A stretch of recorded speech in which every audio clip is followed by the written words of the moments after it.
আমি বলবো উনি একজন আদর্শ স্বামী, একজন আদর্শ বাবা, আদর্শ দাদা, আদর্শ নানা। এবং ওনার এত বড় একটা মন, বিশাল বিশাল বড় মন, এবং সবার জন্য উনি অনেক করেন কিন্তু কাউকে বলেন না।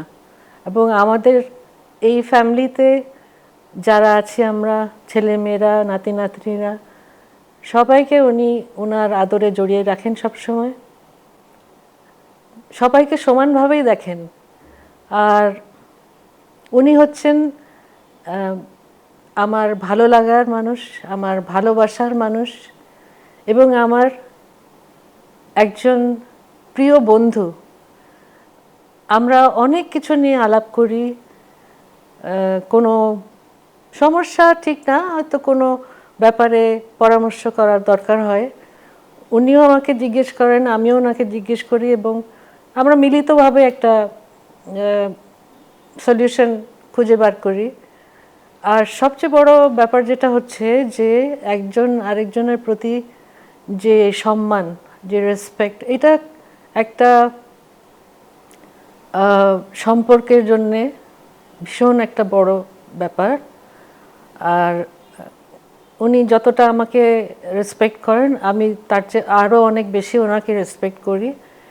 এবং ওনার ছবির ব্যাপারে আমি বলবো যে ওনার যে ট্যালেন্টটা আছে, আমার মনে হয় যে ওটা ফুললি ইউটিলাইজ হয়নি।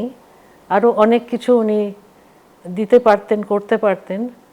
অনেক ছবি করেছেন, যে পরিমাণ ছবি করেছেন এত বছর ধরে, সেই কিছু ছবি আমার ভীষণ ভীষণ প্রিয়।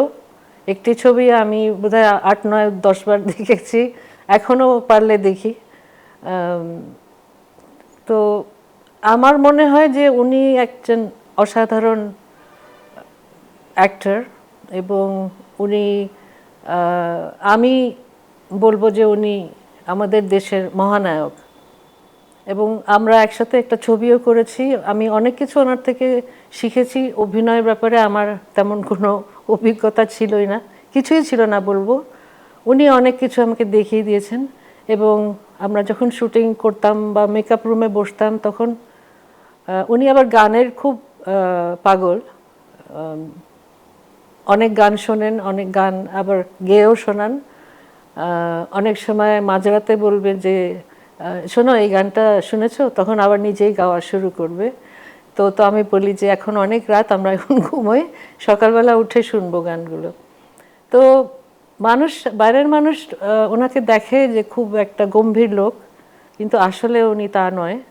উনি সবার সাথে ওইভাবে ফ্রি হয়তো হতে পারেন না, বাট যাদের সাথে উনি খুব ক্লোজ হয়ে যান, উনি একজন ভীষণ, মানে হাসাতে পারেন, অনেক নকল করতে পারেন।